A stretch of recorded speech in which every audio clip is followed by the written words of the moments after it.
Je dirais que les eaux non conventionnelles, ce sont essentiellement les eaux issues du recours au dessalement d'eau de mer. Entre parenthèses, dessalement d'eau de mer veut dire passer d'une concentration en sel d'environ 35 grammes par litre à 0 ou presque grammes par litre, et aussi la déminéralisation des eaux saumâtres.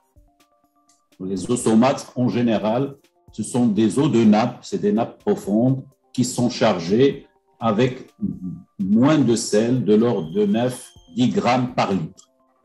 Et bien sûr, le troisième volet, c'est la réutilisation des eaux usées. Qui dit eau usée, c'est toutes les eaux que nous avons déjà utilisées chez nous et qui sont parties dans le réseau.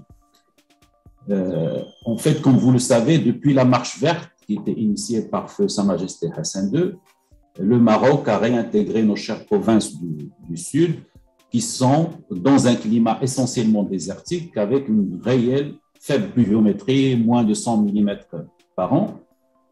Devant la rareté des ressources non conventionnelles, que ce soit superficielles et souterraines de bonne qualité, le Maroc s'est naturellement dirigé vers la mise en service d'unités de déminéralisation et de dessalement pour l'alimentation en eau potable des populations des différentes provinces du Sud. Actuellement, si vous voulez, la capacité de production installée au niveau des 20 stations de dessalement ou de déminéralisation est d'environ 180 millions de mètres cubes par an, soit presque 500 000 mètres cubes par jour. Donc, plus de la moitié se situe au niveau de la station récente qui vient d'être inaugurée, la station d'Agadir, dont la première tranche vient d'être mise en service en 2022 et pour laquelle il y a pratiquement moitié-moitié. Il y a 150 000 mètres cubes par jour qui partent vers l'eau potable et 125 000 mètres cubes par jour qui partent à l'irrigation. La capacité des autres stations varie entre moins de 100 mètres cubes par jour et à peu près 70 000 mètres cubes par jour. Il y a aussi 12 stations qui sont en cours de développement, offrant une production supplémentaire d'à peu près 16 millions de mètres cubes par an. Et il y a 9 stations qui sont programmées avant 2030, l'horizon 2030. Et on dessalera à peu près 425 millions de mètres cubes par an. Je peux les dire parce que c'est important, c'est ce programme. Donc, ce qui est prévu pour Casablanca, il y a une première tranche de 200 millions de mètres cubes par an, qui à terme devrait atteindre les 300 millions. Il y a la station de l'Oriental qui ferait 100 millions de mètres cubes par an en première tranche. Il y a la station de Safi qui ferait dans les 60 millions de mètres cubes par an. Pour l'industriel, l'OCP, il y aura une extension de Jaf al-Sfar pour 50 millions de mètres cubes par an. Et on passe à des stations de débit plus faible. Donc, on aura Dakhla pour 22 500 mètres cubes jour, soit à peu près 8 millions de mètres cubes par an. CDFNI, 3 millions de mètres cubes par an, soit 8 700 mètres cubes jour. Puis Tarfaya, 1300 mètres cubes jour. Smara, 3500 mètres cubes jour. Mrert, 6000 mètres cubes par jour. Peut-être ça vaut la peine de… Bien sûr, la technique d'osmose inverse est la technique la plus répandue au Maroc. Peut-être un petit mot pour comprendre cette technique. En fait, l'osmose est un phénomène naturel qui se produit lorsqu'on sépare une solution diluée d'une solution concentrée par une membrane semi-perméable. Donc, l'eau, elle va s'écouler naturellement de la solution la moins concentrée vers la solution la plus concentrée jusqu'à ce que le système soit à l'équilibre. Et on dit que la différence de hauteur qui s'établit est appelée la pression osmotique.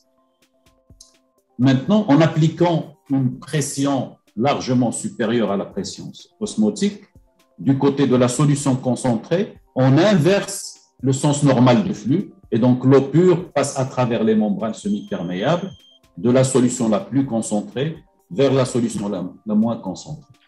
Et ainsi, elle est séparée des sels et c'est le principe de la base de l'osmose inverse. Cette pression, pour réaliser l'osmose inverse, pour donner une idée, c'est 70 bars. Et les 70 bars, c'est l'équivalent de 700 mètres colonnes d'eau. Et comme a dit mon collègue, ça consomme pas mal d'énergie. Donc, les coûts de l'osmose inverse, bien sûr, ils ont beaucoup évolué au cours des dernières décennies grâce aux innovations apportées au niveau des membranes, d'osmose inverse, des systèmes de récupération d'énergie. Et actuellement, les coûts se situent entre 10 et 16 dirhams le mètre cube pour des unités de dessalement de capacité inférieure à 50 millions de mètres cubes, c'est-à-dire les petites stations. Peut-être une parenthèse, pendant fin des années 70, lorsqu'on avait mis la première station de dessalement à Laayoune, qui était d'ailleurs conçue par notre bureau, le coût du mètre cube était de 50 dirhams par mètre cube. Donc, ça n'a rien à voir avec les prix d'aujourd'hui. Donc, on est passé de 50 à peu près 15 à 16 en moins de pratiquement 30 ans.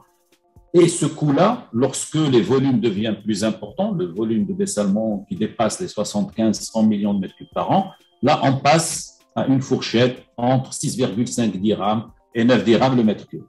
Mais ce prix reste toujours largement supérieur à la mobilisation des eaux superficielles qui, dans le temps, pour faire un barrage, on travaillait avec du 2 dirhams, 3 dirhams, 3 dirhams 50 jusqu'à 4 dirhams le mètre cube. Et donc, les coûts se répartissent plus ou moins à part égale entre CAPEX, ça veut dire investissement, et OPEX, exploitation. Et c'est l'énergie qui constitue un poste important, pouvant présenter presque 50% des coûts d'exploitation. Évidemment, le nexus eau-énergie, l'emploi d'énergie renouvelable, à origine éolienne ou solaire, participera certainement à optimiser les coûts d'exploitation et permettre aussi de réduire l'empreinte carbone de ces stations de dessalement.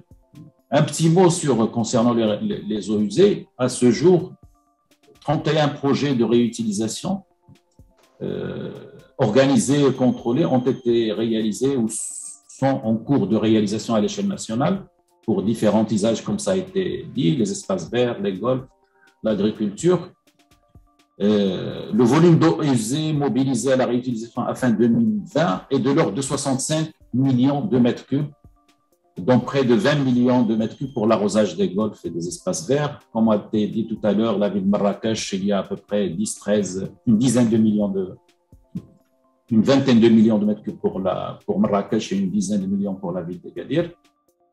Et à l'achèvement de la mise en œuvre de ces projets dont on parle, le volume usé épuré mobilisé atteindra 100 millions de mètres cubes en 2020.